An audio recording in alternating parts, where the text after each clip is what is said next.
A public square in Prague. The year is 1583. Crowds gather not for a market or celebration, but to witness punishment. At the center of the square, a wooden structure has been erected, simple yet sinister in its purpose. Hanging from the upper beam, swaying slightly in the breeze, is an iron hook the size of a human hand. This is no fishing hook or agricultural tool. Its curves were forged specifically to pierce the human body. Its point was sharpened to penetrate flesh and muscle. Its shape was calculated to support the weight of a living person without allowing them to escape quickly through death. This is the executioner's hook, an instrument of execution and torture used throughout Europe between the 13th and 18th centuries, designed to kill slowly, painfully, and publicly. The victim would not be hanged with a rope that breaks the neck in seconds. They would not be beheaded with an axe that ends life in one stroke. They would be suspended by the hook inserted through a rib, under the jaw, through the stomach, or any other body part chosen by the executioner, and left to hang while dying slowly from injuries, blood loss, shock, or exposure. A process that could last hours or even days. Today we explore the history of this brutal device, how it was used, who suffered under it, and what it reveals about societies that transformed death into a public spectacle of maximum cruelty. The executioner's hook, known in German as Flieherhahn or butcher's hook, was exactly that, a tool adapted from butcher shops where it was used to hang animal carcasses. The transition from commercial tool to execution instrument reflects a medieval and early modern mentality that viewed criminals as less than human, reduced to meat to be displayed as a warning.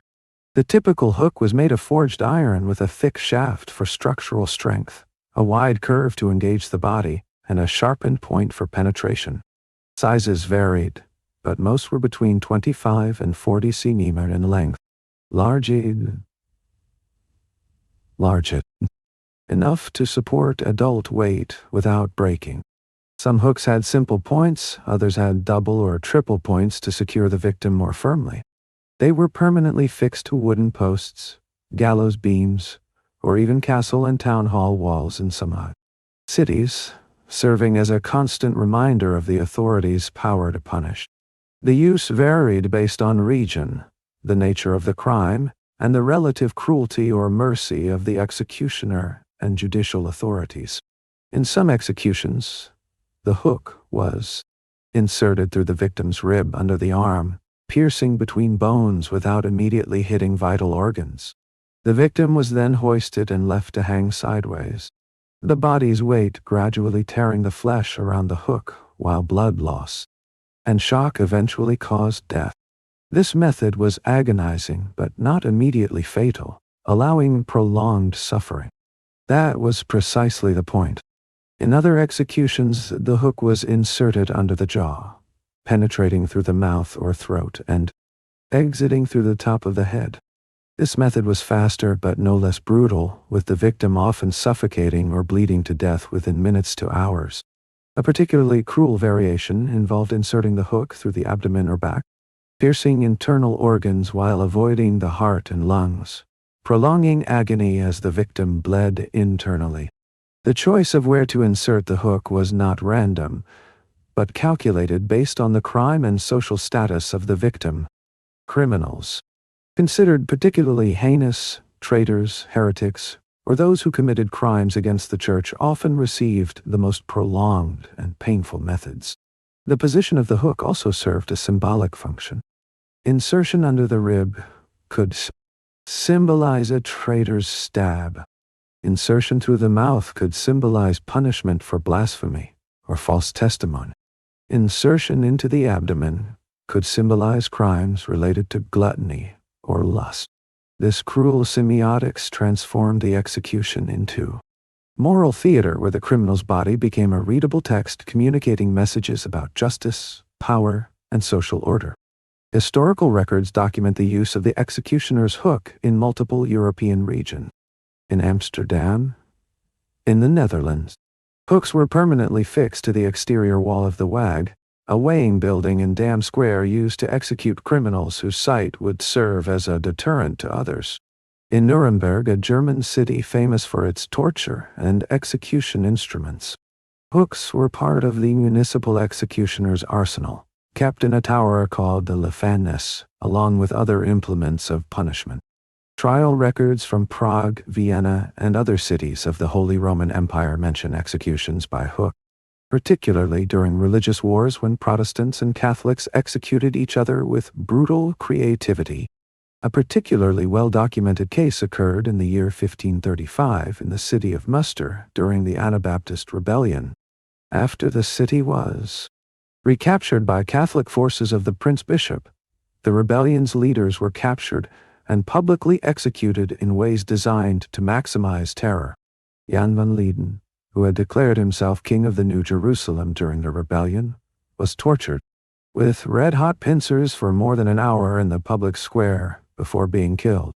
His companions, Bernhard Kipper-Dahling and Bernhard Krecking, were similarly tortured and executed. After their deaths, the bodies of all three were placed in iron cages and hung from hooks on the tower of St. Lambert's Church, where they remained for decades as a warning against heresy and rebellion. The cages are still there today, empty but visible, a macabre reminder of the brutality of 16th century religious conflicts. But those not used only for final execution. It was also an instrument of torture, particularly in interrogations where confession was sought. A victim could be suspended by the hook, briefly, experiencing the agony of the thie, body's weight tearing flesh, then lowered and questioned. If they refused to confess, they would be suspended again, the cycle repeating until confession was obtained or the victim lost consciousness or died. This technique, called strappado, when using ropes, had an even crueler variation when using hooks because it left permanent injuries even if the victim survived.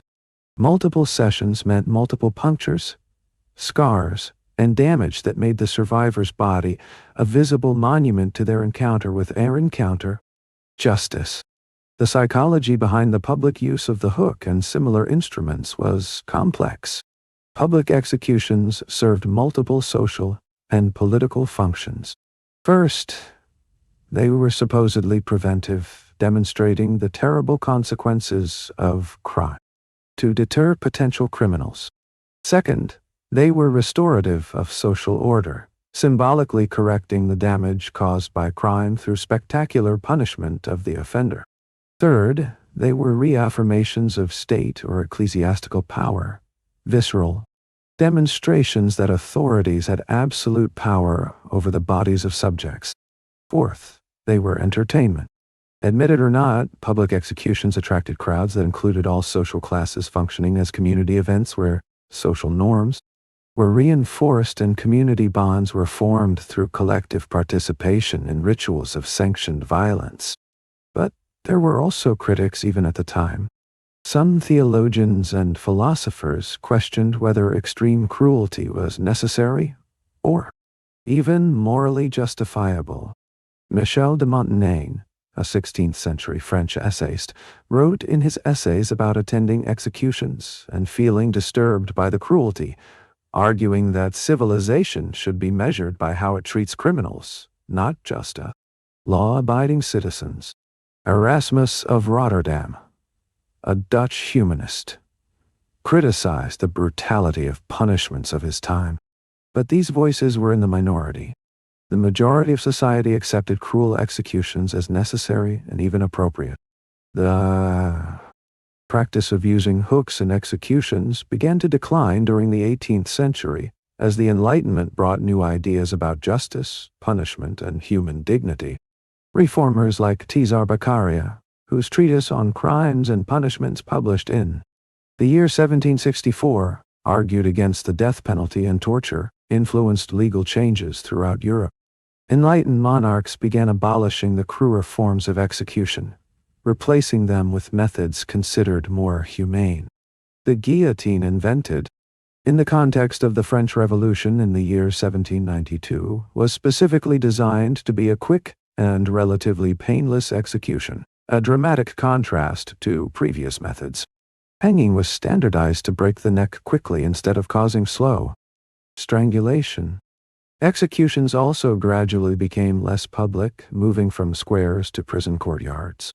Recognizing that the public spectacle of death might not be appropriate for a civilized society, the executioner's hook specifically disappeared from judicial use during the transition from the 18th to the 19th century, though unofficial uses and mob vengeance occasionally employed similar methods even afterward. The last documented use of a hook in an official European execution was probably in the late 18th century, though precise dating is difficult due to incomplete records. What is clear is that by the 19th century, such methods were universally considered barbaric by European authorities, at least officially and within their own borders. Examples of executioners' hooks survive today in museums throughout Europe. The Medieval Criminal Museum in Rothenburg, Oberth, Germany, possesses several specimens. The Torture Museum in Amsterdam displays a hook that was supposedly fixed to the wag. These museums, like those that exhibit other instruments of torture and execution, are controversial. Critics argue that they transform real suffering into entertainment, that they sanitize brutality through temporal distance, and that they often exaggerate the prevalence or severity of certain practices to attract tourists. Defenders argue that they preserve important history, that they confront visitors with the uncomfortable reality of the past, and that they serve an educational function by reminding us how cruel societies can be when not constrained by human rights protections. The archaeology of execution sites adds a material dimension to written records. Excavations of historical gallows have uncovered not only the remains of structures, but also human bones, showing trauma consistent with brutal executions. Forensic analysis of skeletons from criminal cemeteries reveals perforations, fractures, and other damage that corroborate textual descriptions of instruments like the hook. This archaeological work is important because it transforms abstract narratives into tangible physical evidence, making history more real and immediate. The legacy of the executioner's hook goes beyond the history of a specific object. It represents a moment in the evolution of justice systems when punishment was not just about preventing crime or protecting society, but about inflicting maximum suffering as an end in itself. This punitive philosophy was eventually rejected, at least in theory, by modern societies that adopted principles of proportionality, human dignity, and rehabilitation. But the rejection was not complete or universal. Contemporary debates about the death penalty, prison conditions, torture in interrogations, and the treatment of terrorists or violent criminals reveal ongoing tensions between punitive impulses and humanitarian commitments. The hook also serves as a symbol of how technology can be adapted for cruelty, a tool originally designed for a practical commercial function. Hanging meat in a butcher shop was transformed into an implement of human death. This adaptation reveals how any technology, no matter how mundane, can be perverted when societies decide that certain human groups deserve dehumanization. Modern parallels include the adaptation of medical technologies for torture, the use of agricultural chemicals as weapons, and the development of surveillance technologies for repression. The executioner's hook reminds us to be vigilant about how tools are used and to whom they are applied. For the countless people who died, suspended from hooks over the centuries, there was no philosophical consolation or hope for future reform. Their final moments were of incomprehensible agony, their bodies displayed as objects of terror and warning. But their memory preserved in historical records and museum specimens serves an important purpose. It confronts us with the human capacity for institutionalized cruelty, reminds us of the fragility of civilization, and reinforces the critical importance of human rights, due process, and an ongoing commitment to treating even the worst criminals with basic dignity. The executioner's hook is a dark testament to where societies can go when they lose this commitment.